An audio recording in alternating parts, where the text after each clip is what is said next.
से बोलो देवघर वाले बाबा की।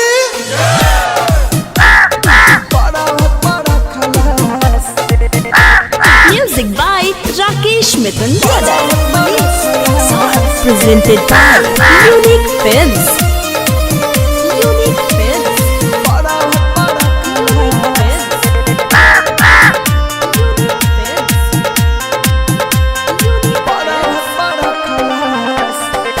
ए भोला कौआ चिलम ले गईल बावे पर्वत पर खलासे। ए भोला कौआ चिलम ले गईल बावे पर्वत पर खलासे। न्यू दिलावाइना घर बनवाइना, न्यू दिलावाइना घर बनवाइना, नहीं देता वे मंगला से। ए भोला कौआ चिलम ले गईल बावे पर्वत पर खलासे। ए भोला कौआ चिलम ले गईल बावे पर्वत पर खलासे। Mix by happy digital recording studio Chanpatia. ए भोला कौआ DJ Manish.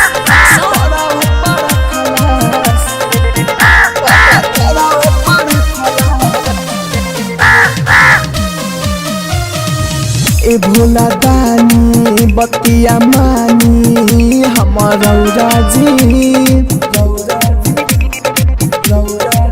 अच्छा के आवे तो चला गावे भोला बौरा जी। ए भोला दानी बतिया मानी हमारा राजी। अच्छा के आवे तो चला गावे होला बौरा जी।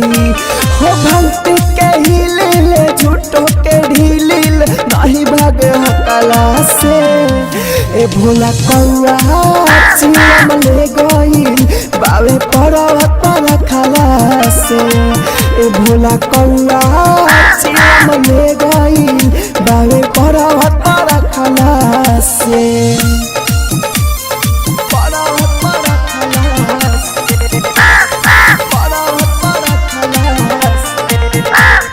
DJ Manish.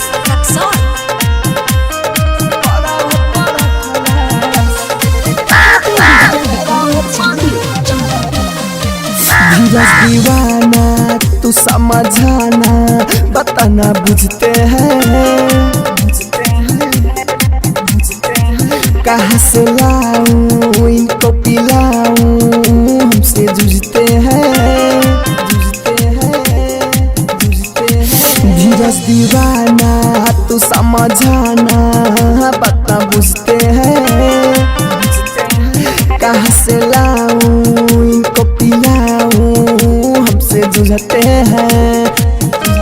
राहुल राजा धानी के बदली कहानी सुंदर देखल सजगला से। ए भोला कौआ चिलम ले गईल बाबे पर्वत पर खलासे। ए भोला कौआ चिलम ले गईल बाबे पर्वत पर खलासे। हैप्पी डिजिटल रिकॉर्डिंग स्टूडियो सावु विवाह भवन के पीछे वार्ड संख्या 6 चनपटिया।